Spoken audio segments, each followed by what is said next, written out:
10,000 తీసుకుంటాం. ఇక్కడ దీన్ని మేము పెట్టడానికి కారణం ఏంటంటే మూఢనమ్మకాలు చాలా చాలా ఎక్కువగా ఉంటాయి. ఇదే ఇలాగే వాళ్ళకి సీరియస్గా అడిగి అమ్మ మాకు ఇలా చేయగానే ఇంకో ఒక నిమ్మకాయ మంత్రించేస్తుంది అమ్మవారు. దీన్ని కొయ్యగానే అందులోంచి రక్తం వస్తుంది. కొయ్యగానే అందులోంచి రక్తం వస్తుంది. మనం వెంటనే ఏమవుతుందంటే అమ్మ అయిపోయింది, మన బతుకు అయిపోయింది, అమ్మ ఏం చేయాలంటే ఆ మేక బల్యం అంటది, లేకపోతే ఎంత డబ్బులు అవుతాయంటే ఎంత వేస్తే మనం అప్పులు చేసి మరీ తీర్చుకుంటాం. ఇందులోని సైన్స్ని ఉపయోగించాం. ఇది కాస్త రక్తం వస్తుంది. ఎలా అంటే ఒక చాక్ తీసుకొని ఆ చాక్కి మందార పువ్వులు బాగా రాసి దాన్ని ఎండబెట్టి నిమ్మకాయని కొయ్యగానే కెమికల్ రియాక్షన్ జరిగి అందులోంచి తప్పనిసరిగా రక్తం అనేది వస్తుంది. అంటే రెడ్గా వస్తుంది, లోపల నుంచి మనం రక్తం అనుకుంటాం. చాలా చాలా ఇది సైన్స్.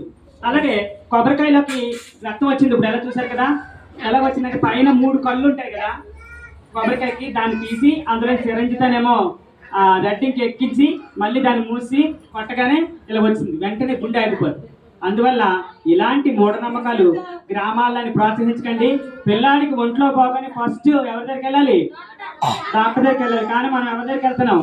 భూత వైద్యుడి దగ్గరికి వెళ్తున్నాం, లేకపోతే తాయిత్తు కట్టిస్తున్నాం. చాలా మంది ఆడవాళ్ళు ఎక్కువ మంది పెట్టుమంది అంటారు. ఇలాంటివన్నీ లేవు, అవంతా భ్రమ. అందువల్ల ఇలాంటివన్నీ మర్చిపోయి పిల్లల్ని సైన్స్ బాగా డెవలప్ చేసి వాళ్ళు ప్రోత్సహించాల్సిందిగా ప్రార్థిస్తున్నాం. ఇలాగా